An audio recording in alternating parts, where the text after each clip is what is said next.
வணக்கம் and welcome to the show interesting info. August 13 இன்னைக்கு open அப்படின்னு சொல்லிட்டு ஒரு டேவை ஜப்பான் செலிப்ரேட் பண்ணுறாங்க. இது வந்து உலம்பனா அப்படின்னு சொல்லிட்டு இந்த டேவை வந்து ஒரு ஃபுல்ஃபில்டான ஒரு நேமாக சொல்லணும்னா இப்படி ஒரு நேமாக சொல்லலாம். பட் இந்த டேவுனுடைய கான்செப்ட் என்ன அப்படின்னு பார்த்தீங்கன்னா பௌத்தர்களுடைய ஒரு திருவிழா தான். அதாவது இந்த புத்திசத்தை ஃபாலோ பண்ணுறாங்களே அவங்களுக்கான ஒரு டேவாக வச்சுருக்கிறாங்க. சரி, இந்த டேவோட கான்செப்ட் என்ன அப்படின்னு பார்த்தீங்கன்னா புத்தர் இருந்த அந்த காலகட்டத்தில் அவங்களுடைய சீடரில் ஒருத்தர் என்ன பண்ணியிருக்காரு, தன்னுடைய அம்மா இறந்துட்டாங்க அப்படின்னு சொல்லிட்டு அவங்க இருக்கக்கூடிய இடத்தையே போய் பார்க்கணும்னு சொல்லி சில அபரிதமான சக்திகளை பயன்படுத்தி அவங்க இருக்கக்கூடிய இடத்துக்கே போய் பார்த்துருக்கிறாரு. அப்போ அவங்கலாம் வந்து பசியால் ரொம்பவுமே கஷ்டப்பட்டு இருந்தாங்க அப்படின்றத பார்த்துட்டு ரொம்ப வருத்தப்பட்ட அந்த மனுஷன் புத்தர்கிட்ட போயிட்டு இந்த மாதிரி எங்கள் அம்மா வருத்தப்படுறாங்க என்ன பண்ணலான்னு கேட்டதுக்கு அங்கே இருக்கக்கூடிய சீடர்களுக்கும் மற்றவங்களுக்கும் நீ சாப்பாடு கொடு அப்படின்னு சொல்லி அவர் சொல்ல அந்த மாதிரி சாப்பாடு கொடுக்க அவங்களுடைய பசின்றது அந்த இடத்துல தீர்ந்து போச்சு அப்படின்ற மாதிரியான ஒரு கதை வருதுங்க. இந்த பேஸ் பண்ணி தான் பார்த்தீங்கன்னா இந்த டே வந்து அவங்க உருவாக்கியிருக்காங்க ஜப்பானில். இது கிட்டத்தட்ட ஒரு 500 வருஷமாக அவங்க வந்து ஃபாலோ பண்ணுற ஒரு திருவிழாவாக வச்சுருக்கிறாங்க. இந்த நாளை பொறுத்த வரைக்கும் அந்த கல்லறைகள்லாம் போய் சுத்தம் பண்ணி அவங்களுடைய மூதாதையர்களை கும்புறது அப்படின்றது ஒரு வழக்கமாக வச்சுருக்காங்க. 3 நாள் ஃபெஸ்டிவலாக பயங்கரமாக போகுது. அதில் வந்து பேன் ஓடோரி அப்படின்ற ஒரு டான்ஸ் ஆடி அதன் மூலமாக இதை செலிப்ரேட் பண்ணுறதுன்னு வச்சுருக்காங்க. அண்டு இந்த நாளை பொறுத்த வரைக்கும் மற்றவங்களுக்கு உணவு கொடுக்குறது அப்படின்ற மாதிரியான பேசிக்கான கான்செப்டோடு தான் பார்த்தீங்கன்னா ஒரு பெரிய திருவிழாவாக ஜப்பான் கொண்டாடக்கூடிய ஒரு நாளாக ஓபன் ஃபெஸ்டிவல் அப்படின்னு சொல்லிட்டு ஒன்று கொண்டாடுறாங்க August 13. Next international left handers day அப்படின்னு சொல்லிட்டு ஒரு டேங்க. இன்றைக்கி வேர்ல்டு வைடில் பார்த்தீங்கன்னா கிட்டத்தட்ட 10% இந்த லெஃப்ட் ஹேண்டர்ஸ் இருக்கிறாங்களாம். இந்த லெஃப்ட் ஹேண்டர்ஸ் எதிர்கொள்ளக்கூடிய பிரச்சனைகள்னு சொல்லிட்டு நிறைய ப்ராப்ளம்ஸ் இருக்குது. அதில் ஒன்று உதாரணத்துக்கு சொல்லணும் அப்படின்னா நீங்கள் சும்மா அவங்க கையில் ஒரு கத்திரிக்கோலை குத்துட்டிங்கன்னா போதும், அதை கட் பண்ணுறதுக்கு அவங்க பயங்கரமாக சிரமப்படுவாங்களாம். காரணம் என்னன்னா அந்த லெஃப்ட் ஹேண்டர்ஸுக்குன்னு அதை ரெடி பண்ணியிருக்க மாட்டாங்க. ஏன்னா மோஸ்ட்லி ரைட் ஹேண்டர்ஸ்க்காக தான் எல்லா பொருட்களுமே வடிவமைக்கப்படுது. அப்போ அந்த மாதிரியான ஒரு ப்ராப்ளத்தை அவங்க ஃபேஸ் பண்ணுறாங்க அப்படின்ற விஷயத்த சொல்லணுன்றது தான் மேஜராக இந்த டேவோடைய கான்செப்டாக வச்சுருக்கிறாங்க. அண்டு நிறைய நாடுகளில் பார்த்தீங்கன்னா நம்ம ஊர்லேயே கூட இந்த லெஃப்ட் ஹேண்டர்ஸ் யூஸ் பண்ணும்போது சின்ன வயசுலேயே நம்ம என்ன பண்ணணும்னா அது வந்து ஒரு தூய்மை இல்லாத ஒரு விஷயம், எதுக்கு அதை யூஸ் பண்ணணும்னு சொல்லி கையில் டப்புன்னு ஒரு அடி அடிப்பாங்க. இதுக்கப்புறம் நீ ரைட் ஹேண்ட்லாம் யூஸ் பண்ணணும் அப்படின்னு சொல்லிட்டு ஒரு ரெஸ்ட்ரிக்ஷன்லாம் போடுவாங்க. இந்த மாதிரியான கான்செப்ட்லாம் இருக்குல்ல, இதெல்லாம் ஓவர் கம் பண்ணணும் அப்படின்ற ஒரு ரீசனும் இருக்குது. அண்ட் 1975 பார்த்தீங்கன்னா அமெரிக்காவில் ஒரு பெரிய ஆய்வு நடத்தப்படுது. இதில் கிட்டத்தட்ட 7688 குழந்தைங்களை வச்சு நடத்தின ஆய்வில் ஒரு 9.6% ஆண்களும் 8.7% பெண்களும் வந்து லெஃப்ட் ஹேண்டர்ஸாக இருக்கிறாங்க அப்படின்றத கண்டுபிடிச்சாங்க. அண்ட் அதே மாதிரி 2006 ஒரு ஆய்வு போச்சு. இந்த ஆய்வு மூலமாக என்ன பண்ணாங்கன்னா அவங்க எந்த அளவுக்கு ஒரு பவர்ஃபுல்லான பர்சன்ஸாக இருக்கிறாங்க அப்படின்றத கண்டுபிடிக்கிறதுக்காக அப்படி பண்ண ஆய்வில் பார்த்தீங்கன்னா நார்மலாக ரைட் ஹேண்டர்ஸை விட இவங்க மல்டி டாஸ்க்கு பயங்கரமாக பண்ணக்கூடிய ஒரு பர்சன்ஸாக இருக்கிறாங்க. இதுக்கு காரணம் என்னன்னு பார்த்தீங்கன்னா இவங்க யூஸ் பண்ணுற இந்த லெஃப்ட் ஹேண்ட் தான். ஏன்னா இந்த லெஃப்ட் ஹேண்டை யூஸ் பண்ணும்போது ஆட்டோமேட்டிக்காக ரைட் சைடுடைய பிரெயினோட ஆக்டிவேஷன்றது அதிகமாகிடுது. இது அதிகமாகும்போது என்ன ஆகிடும்னா அந்த ஃபோட்டோஜெனிக் மெமரி அப்படின்னு சொல்லிட்டு ஒரு கான்செப்ட் சொல்லுவாங்க. நீங்கள் பார்த்த உடனே ஒரு விஷயத்தை பயங்கரமாக அப்சர்வ் பண்ணி அதை ஞாபகத்தில் வச்சுக்கிறது. ஸோ இந்த கான்செப்ட் அதிகமாக இன்க்ரீஸ் ஆக அவங்க வந்து எந்த ஒரு சிக்கலான ஒரு விஷயத்தையும் ரொம்ப ஈஸியாக தீர்க்கக்கூடிய அளவுக்கான ஒரு மென்டலி பவர் அவங்களுக்கு உருவாயிருதான். அதே மாதிரி கலைத்திறன், எழுத்தாளர்கள் அப்படின்னு சொல்லிட்டு நீங்கள் மற்ற எந்த ஒரு சப்ஜெக்ட்டுக்குள்ளே போனாலுமே லெஃப்ட் ஹேண்டர்ஸ் பயங்கர சிறப்பாக வந்து செயல்பட்டு இருக்காங்க அப்படின்னு சொல்லிட்டு ஆய்வுகளுடைய முடிவுகள் வருது. அதுவும் ஹெல்த் ரீதியாகவே பார்த்தீங்கன்னா 2015 நடத்தப்பட்ட ஆய்வு மூலமாக இந்த பக்கவாதம், மூளை சம்மந்தப்பட்ட பிரச்சனைகள்லாம் வருதுல, இது எல்லாத்தையும் ரைட் ஹேண்டர்ஸை விட லெஃப்ட் ஹேண்டர்ஸ் ஈஸியாக ஓவர் கம் பண்ணி வெளில வந்துடுறாங்க அப்படின்னு சொல்லிட்டு அவங்க சம்மந்தமாக நிறைய விஷயங்கள் வெளில வந்துச்சு. அண்ட் இது ஒரு தெய்வீக ரீதியாக நம்ம கொண்டு போனால் கூட பார்த்தீங்கன்னா அது இன்னும் பிரம்மாண்டமாகவே இருக்குது. ஏன்னா எகிப்தில் வந்து பார்த்தீங்கன்னா இவங்களை ஒரு பெரிய தெய்வீகமான ஒரு பர்சன்ஸாக பார்க்குறாங்க. ஐசிஎஸ் அப்படின்ற ஒரு கடலோட தொடர்பு பற்றி இவங்க பயங்கரமான அபரிவித சக்திகள் கொண்டவங்க அப்படின்னு சொல்லிட்டு அவங்கள புகழ அளவுக்கு பெரிய ஆட்களாக இருக்கிறாங்க இந்த லெஃப்ட் ஹேண்டர்ஸ். அண்ட் அதே மாதிரி இந்த ஐரோப்பாலாம் பார்த்தீங்கன்னா ஒரு காலகட்டத்தில் இவங்களை வந்து தூய்மை இல்லாதவங்களாகவும் இவங்க வந்து ஒரு அறக்கிறதுகளாகவும் அப்படி இப்படின்னு சொல்லி நெகட்டிவாக பார்த்த காலங்கள்லாம் உண்டு. பட் இப்போ எல்லாமே டோட்டலாக மாறிடுச்சு. ஸோ இப்படி லெஃப்ட் ஹேண்டர்ஸ் அப்படின்றவங்க ஸ்போர்ட்ஸில் கூட பார்த்தீங்கன்னா நீங்கள் இந்த பேஸ்பால், டென்னிஸு, கிரிக்கெட்டு, குத்துச்சண்டை, வால்வீச்சு இது எல்லாத்துலேயும் லெஃப்ட் ஹேண்டர்ஸுக்கு பயங்கரமான ஒரு பவர் இருக்கும். அவங்க உள்ளே வந்துட்டாலே ஆப்போனன்ட் பயப்பட ஆரம்பிச்சிடுவாங்க. ஏன்னா அவங்களுடைய அந்த ஒரு லாபகமான ஒரு வேலைப்பாடுகள் அவங்க செய்யக்கூடிய அந்த விளையாட்டில் நார்மலாக ரைட் ஹேண்டர்ஸ் தான் நம்ம ப்ராக்டிஸ் பண்ணியிருப்போம். ஸோ லெஃப்ட் ஹேண்டர்ஸ் பார்த்தீங்கன்னா சிறப்பாகவே செயல்படுவாங்க. ஸோ அதனால தான் பார்த்தீங்கன்னா அவங்களுக்குன்னு ஒரு தனியான ஒரு இடம்ன்றது எப்பவுமே இருந்துகிட்டு இருக்கும். ஸோ பேசிக்காக இவங்ககிட்ட இருக்கக்கூடிய இந்த பாசிட்டிவான விஷயங்களை வந்து கொண்டாடுறதுக்காகவும் அட் த சேம் டைம் இந்த சமூகம் எல்லாமே ரைட் ஹேண்டர்ஸ்க்காகவே தான் எல்லாத்தையும் ரெடி பண்ணுறாங்க.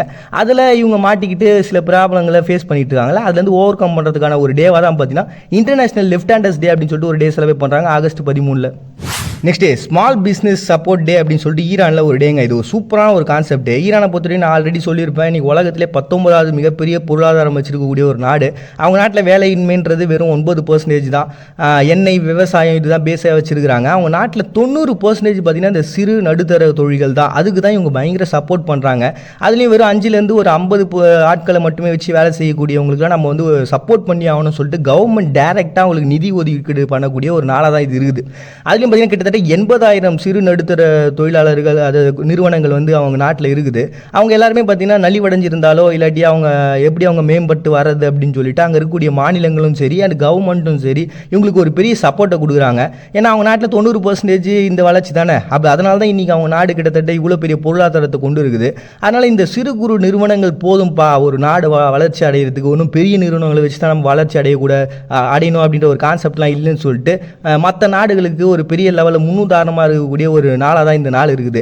அப்படிப்பட்ட ஒரு நாளாக தான் இனி இந்த ஸ்மால் இண்டஸ்ட்ரியெல்லாம் சப்போர்ட் பண்ணுறதுக்காக ஒரு டேவை ஈரான் செலிப்ரேட் பண்ணுறாங்க August 13. Next world argon donation டே அப்படின்னு சொல்லிட்டு ஒரு டேங்க. இது வந்து 1905 எட்வர்ட் ஜிம் அப்படின்ற பர்சன் ஆஸ்திரியா நாட்டை சேர்ந்தவர். ஆஸ்திரேலியா கிடையாது, ஆஸ்திரியா.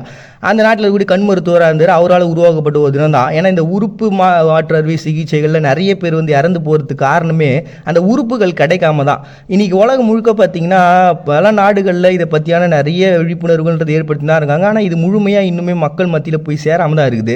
ஏன்னா 2019 கணக்குப்படி ஸ்பெயினில் பார்த்தீங்கன்னா 46% அதிகமான டோனர்ஸ் வச்சிருக்கக்கூடிய உலகத்தினுடைய முதன்மையான ஒரு நாடாக பார்க்கப்படுது இந்த ஆர்கான் டொனேஷனில். அதை தொடர்ந்து அமெரிக்கா, குரோஷியா, போர்ச்சுகல், பிரான்ஸ்னு சொல்லிட்டு மற்ற நாடுகள்லாம் இதுக்கு அடுத்தடுத்த பட்டியலில் இருக்கிறாங்க. இவங்க எல்லாமே இந்த ஆர்கான் டொனேஷனில் ஒரு டாப்பில் இருக்கக்கூடிய பர்சன்ஸாக இருக்கிறாங்க. அப்படி இருந்துமே கூட அமெரிக்காவில் கிட்டத்தட்ட 1,20,000 பேர் இந்த ஆர்கானுக்காக வெயிட் பண்ணிக்கிட்டு இருக்கிறாங்களாம். அப்போ பார்த்துங்க, இதெல்லாமே டொனேஷன் பண்ணக்கூடிய டாப்பில் இருக்கக்கூடிய நாடுகளே இவ்வளோ ப்ராப்ளத்தில் இருக்கிறாங்கன்னா இதெல்லாமே பண்ணாத விழிப்புணர்வே இல்லாத மற்ற நாடுகளில் எவ்வளோ ப்ராப்ளம்ஸ் இருக்கும். சரி, அப்படி என்ன தான் இதில் ப்ராப்ளம்ஸ் வரும் அப்படின்னா நிறைய பேர் இன்றைக்கி இறந்து போகிறாங்க. அதுக்கு காரணம் இந்த ஆர்கான்ஸ் கிடைக்காம தான். ஸோ என்றைக்கோ ஒரு நாள் நம்ம எல்லாருமே சாக தான் போகிறோம், எல்லாரும் போய் சேர தான் போகிறோம். அப்படி போகும்போது மற்றவங்களை வாழ வச்சுட்டு போனால் என்னப்பா தப்பு அப்படின்னு கேட்கக்கூடிய ஒரு சூப்பரான ஒரு கான்செப்ட் தான். ஸோ இந்த ஒரு டேவை பற்றி மக்கள்கிட்ட விழிப்புணர்வு ஏற்படுத்துறது மூலமாகவும், ஏன்னா சில நாடுகளில் வந்து பார்த்தீங்கன்னா இதுக்கு ரெஸ்ட்ரிக்ஷன்லாம் இருக்குது. இப்போ அவங்க இறந்து போயிட்டாங்க அப்படின்னா நம்ம ரிலேட்டிவ்கிட்ட கேட்கணும், அவங்க ஓகே சொன்னால் மட்டும்தான் நம்ம அதெல்லாம் பண்ணோம். ஸோ இருக்கும்போது நீங்கள் ஆர்கானை டொனேட் பண்ணிட்டு போயிட்டீங்கன்னா அந்த ப்ராப்ளமே இல்லைப்பா அப்படின்னு சொல்லக்கூடிய ஒரு நாளாக வேர்ல்டு ஆர்கான் டொனேஷன் டே அப்படின்னு சொல்லிட்டு மக்களை வாழ வைக்கிறதுக்காக உருவாக்கப்பட்ட ஒரு தினமாக ஆகஸ்ட் 13 அனுசரிக்கிறாங்க. நெக்ஸ்ட்டு திஷா பி ஹப் அப்படின்னு சொல்லிட்டு ஒரு டேங்க. இது வந்து இஸ்ரேலில் அனுசரிக்கக்கூடிய ஒரு நாள். ஸ்பெசிஃபிக்காக சொல்லணும்னா அந்த யூதர்களுக்காகவே உருவாக்கப்பட்ட ஒரு நாளாக தான் இது பார்க்கப்படுது. காரணம் என்னன்னு பார்த்தீங்கன்னா இது அவங்களுடைய முதல் கோவில், 2வது கோவில்கள் வந்து அழிக்கப்பட்டுச்சு இந்த பேபிலோனியர்களாலையும் ரோமானியர்களாலையும். அதுவும் கிபி 135 பார்த்தீங்கன்னா கிட்டத்தட்ட 5 லட்சம் பேரை வந்து ரோமானியர்கள் கொண்டு குவிச்சாங்க. அவங்க நாட்டை விட்டு, அவங்களோட தாய் நாட்டை விட்டு அவங்க இடம்பெயர்ந்து போகிறதுக்கு இது பேசாகவும் அமைஞ்சிருச்சு. இப்படி அவங்க 2 கோவில்கள் அழிக்கப்பட்டதன் மூலமாக பார்த்தீங்கன்னா பல நாடுகளுக்கு அவங்க இடம்பெயர்ந்து போனாங்க. அதுக்கப்புறம் அந்த ஹிட்லர் கொண்டு கடைசி வரைக்கும் அந்த யூதர்களை கொண்டு குவிக்கிறதுன்றது ஒரு வழக்கமாகவே வச்சுருந்தாங்க. ஸோ இப்படிப்பட்ட ஒரு சோகமான ஒரு நினைவாக இருக்கிறதுனால இது அவங்களுடைய நாட்கடிப்படி பார்த்தீங்கன்னா 7வது நாள் வரும். ஸோ இது வருஷத்துக்கு வருஷம் அந்த டேட் மட்டும் மாறிட்டே தான் இருக்கும். ஸோ அப்படிப்பட்ட ஒரு நாளாக இருக்குது. அதனால் இந்த நாளை பொறுத்த வரைக்கும் அவங்க என்ன பண்ணுறாங்கன்னா எந்த விதமான சுகங்களையும் அனுபவிக்கக்கூடாது. இந்த ஒரு நாள் ரொம்ப கட்டுப்பாடான ஒரு நாளாக இது இருக்கணும் அப்படின்னு சொல்லிட்டு அதுக்காக ஒரு டேவை அனுசரிக்கக்கூடிய ஒரு நாளாக தான் பார்த்தீங்கன்னா திஷா பி ஹப் அப்படின்னு சொல்லிட்டு இஸ்ரேலில் ஒரு டே வந்து அனுசரிக்கிறாங்க, முக்கியமாக யூதர்கள். நெக்ஸ்ட் டே உமன்ஸ் டே அப்படின்னு சொல்லிட்டு துனிஷியாவில் ஒரு டேங்க. இந்த துனிசியாவை பொறுத்த வரைக்கும் அவங்களுக்கு அந்த ஆணாதிக்கம் அப்படின்றது ரொம்ப அதிகமாக அப்பத்துலேருந்தே இருக்குது. ஏன்னா இப்போ இந்த கணவன் உட்காந்துட்டு இருக்காரு அப்படின்னா பெண்கள் நின்று தான் இருக்கணும், அவங்களும் ஈக்குவலாக உட்காந்துடக்கூடாது அப்படின்ற சில கட்டுப்பாடுகள்லாம் இருக்கும் தெரியுங்களா. அந்த மாதிரியான ஒரு கான்செப்டில் வாழ்ந்துட்டு இருக்கிற ஒரு இடம் தான் பார்த்தீங்கன்னா துனிசியா.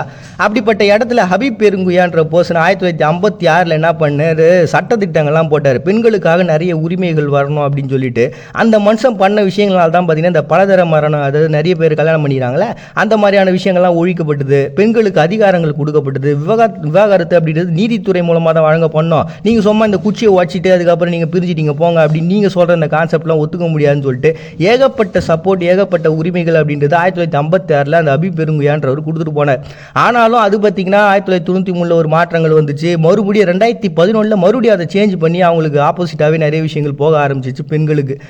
இருந்தாலும் இன்னைக்கு உலகமயமாக்கல், உலகத்தை பற்றி எல்லாருக்கும் எல்லா விஷயங்களும் தெரிகிறதுனால அந்த போராட்டங்கள், அந்த ஹியூமன் ரைட்ஸ், இந்த விஷயங்கள்லாம் இருக்கிறதுனால அவங்களுக்கான உரிமைகளை பெண்கள் இப்போ எல்லாத்தையும் வாங்கிக்கிட்டே இருக்கிறாங்க தொடர்ந்து. ஸோ அதெல்லாம் சப்போர்ட் பண்ண சொல்லிட்டு தான் உமன்ஸ் டே அப்படி சொல்லிட்டு துனிஷா ஒரு டே வந்து அனுசரிக்கிறாங்க ஆகஸ்ட் 13. நெக்ஸ்ட் இன்னைக்கு இண்டிபெண்டன்ஸ் டேவை ரிப்பப்ளிக் ஆஃப் சென்ட்ரல் ஆஃப்ரிக்கா வந்து செலிப்ரேட் பண்ணுறாங்க. இந்த சென்ட்ரல் ஆஃப்ரிக்கா அப்படின்னு நீங்கள் எடுத்துக்கிட்டிங்கன்னா ஒரு 7 நாடுகள் சேர்ந்தது தான் பார்த்தீங்கன்னா சென்ட்ரல் ஆஃப்ரிக்கான்னு சொல்லுவாங்க. அதில் அந்த கேங்கோ, கேமரூன் இதெல்லாமே அடங்கும். அதில் ஒரு நாடு தான் பார்த்தீங்கன்னா இந்த ரிப்பப்ளிக் ஆஃப் சென்ட்ரல் ஆஃப்ரிக்கா அப்படின்ட்டு. 1957 ஃபேதர் லமியா பொகாண்டான்றவர் என்ன பண்ணார்னா அவங்களுக்குன்னு சொல்லிட்டு ஒரு சுதந்திரத்தை நாங்கள் இதுக்கப்புறம் சுதந்திர நாடு அப்படின்னு சொல்லிட்டு அவர் அமைச்சிட்டு அவருக்கு ஆட்சி பண்ணிட்டு இருந்தார். அதுக்கப்புறம் ஒரு 3 வருஷம் கழிச்சு 1960 ஃப்ரான்ஸ் எதுக்காக சண்டைலாம் போட்டுக்கின்னு அவங்களுக்கு அந்த சுதந்திரத்தை கொடுத்தோன்னு சொல்லிட்டு சுதந்திரத்தை கொடுத்துட்டு போயிட்டாங்க.